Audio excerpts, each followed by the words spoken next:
ప్రస్తుతం మనము టీఎక్స్ ఉప్పల్లో ఉన్నటువంటి టీఎక్స్ హాస్పిటల్ దగ్గర ఉన్నాము. ఇక్కడ పరిస్థితి అయితే ఉద్రిక్తంగా మారిందని చెప్పుకోవచ్చు. ఎందుకంటే జనగామ జిల్లా పెద్దపహాడ్ గ్రామానికి చెందినటువంటి 23 ఏళ్ల శిరీష అనే అమ్మాయికి లాపరోస్కోపీ ఆపరేషన్ చేయించడం జరిగింది. ఈ హాస్పిటల్లో దాదాపుగా 2 నెలల నుంచి తన ఆరోగ్యం మాత్రం ఎంతకు మెరుగుపడకపోవడంతో ఇక్కడ వాళ్ళ కుటుంబ సభ్యులు ఇక్కడికి చేరుకున్నారు. దాదాపుగా 2 నెలల నుంచి 20 లక్షల రూపాయల వరకు ఖర్చు చేసినట్టుగా తెలుస్తూ ఉన్నది. అందులో భాగంగా ఇప్పుడు తనను వెంటిలేటర్ పైన ఉంచిర్రు.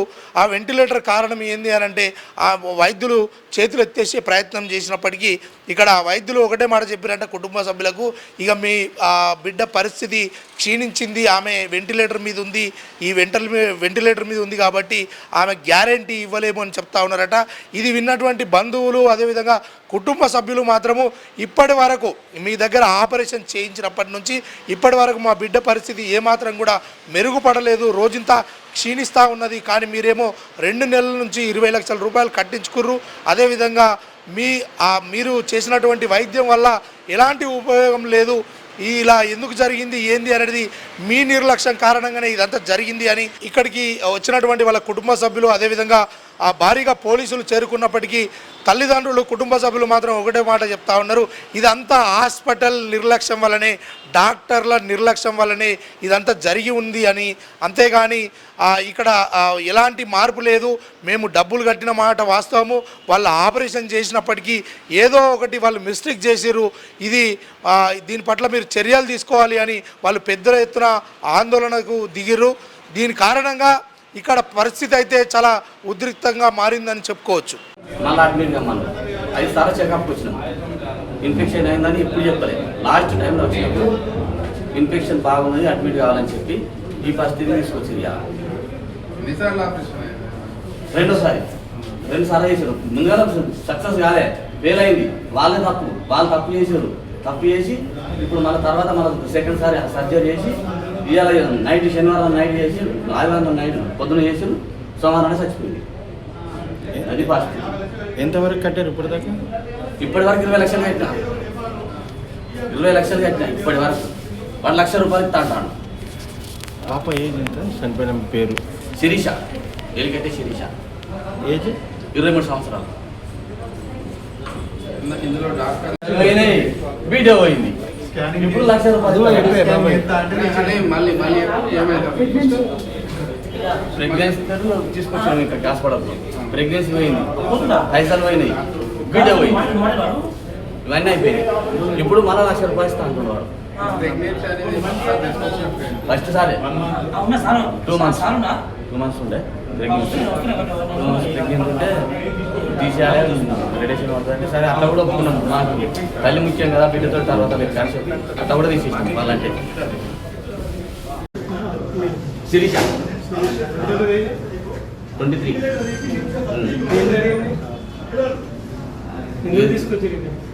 స్టమక్ పెయిన్తో తీసుకొచ్చినాం. స్టమక్ పెయిన్తో తీసుకొస్తే ఇది 4 రోజులు ఐసీలో ఉంచుకున్నారు. పేగు హోల్వాడదని చెప్పి మళ్ళా సర్జరీ చేస్తున్నారు. సర్జరీకి 1,50,000 ప్యాకేజ్ మాట్లాడుతున్నారు. ఒకరోజు ఉంచుకున్నారు, సర్జరీ చేశారు, వాళ్ళ ఐసీలో ఉంచారు. అప్పుడు 12 లక్షల దాకా అయినాయి. మళ్ళా 10 రోజులకు డిశ్చార్జ్ రాసింది, 19 రోజులకు డిశ్చార్జ్ రాసిన తర్వాత మళ్ళీ అడ్మిట్ కమ్మను 5 సార్లు చెకప్కి వచ్చినాం, ఇన్ఫెక్షన్ అయిందని ఇప్పుడు చెప్పలేదు, లాస్ట్ టైంలో వచ్చినప్పుడు ఇన్ఫెక్షన్ బాగున్నది అడ్మిట్ కావాలని చెప్పి ఈ పరిస్థితిని తీసుకొచ్చింది. ఎన్నిసార్లు ఆపరేషన్ అయింది? రెండోసారి 2 సార్లు చేశారు, ముందుగా సక్సెస్ కాలే, ఫెయిల్ అయింది, వాళ్ళు తప్పు చేశారు, తప్పు చేసి ఇప్పుడు మళ్ళీ తర్వాత మళ్ళీ సెకండ్ సారి సర్జరీ చేసి ఇవాళ నైట్ శనివారం నైట్ చేసి ఆదివారం నైట్ పొద్దున చేసి సోమవారం చచ్చిపోయింది. అది పరిస్థితి. ఎంతవరకు కట్టారు ఇప్పటి వరకు 20 లక్షలు కట్టినా, 20 లక్షలు కట్టినా ఇప్పటి వరకు 1 లక్ష రూపాయలు తాంటాను. ఎలికైతే శిరీష 23 సంవత్సరాలు. ఇందులో డాక్టర్ల నిర్లక్ష్యం ఉందా? డాక్టర్ల నిర్లక్ష్యం వల్లనే నా బిడ్డ చనిపోయింది. నేను బండ గుడ్డి చెప్తాను, వాళ్ళు కనుక కరెక్ట్ ట్రీట్మెంట్ చేస్తే ఈరోజు నాకు ఆ బిడ్డకు ఆ పరిస్థితి వచ్చేది కాదు. వాళ్ళు ఏ వచ్చేనే నా బిడ్డ చనిపోయింది. ఈ హాస్పిటల్ మొత్తం కేసు పెడతానా ఏం చేస్తానో నాకే తెలియదు. ఇక ఇది వాళ్ళు నిర్లక్ష్యం వల్లనే, డాక్టర్ల నిర్లక్ష్యం వల్లనే నా బిడ్డ మీద ప్రయోగాలు చేసారు. వాళ్ళు నేర్చుకుంటారా, వాళ్ళు డాక్టర్లా, వాళ్ళు ఏమో నాకు అర్థమవుతుంది. అది హాస్పిటల్ యజమాని ఏమంటున్నారు? 1,00,000 రూపాయలు ఇస్తాను. డాక్టర్ల నిర్లక్ష్యం వల్లనే నా బిడ్డ చనిపోయింది. నేను బండ గుడ్డి చెప్తాను. వాళ్ళు కనుక కరెక్ట్ ట్రీట్మెంట్ చేస్తే ఈరోజు నాకు ఆ బిడ్డకు ఆ పరిస్థితి వచ్చేది కాదు. వాళ్ళు ఏ వచ్చేనే నా బిడ్డ చనిపోయింది. ఈ హాస్పిటల్ మొత్తం కేసు పెడతానా ఏం చేస్తానో నాకే తెలియదు. ఇక ఇది వేరే హాస్పిటల్ కన్నా జంప్ అవుతారు, లేకపోతే సత్యాన పోతారు.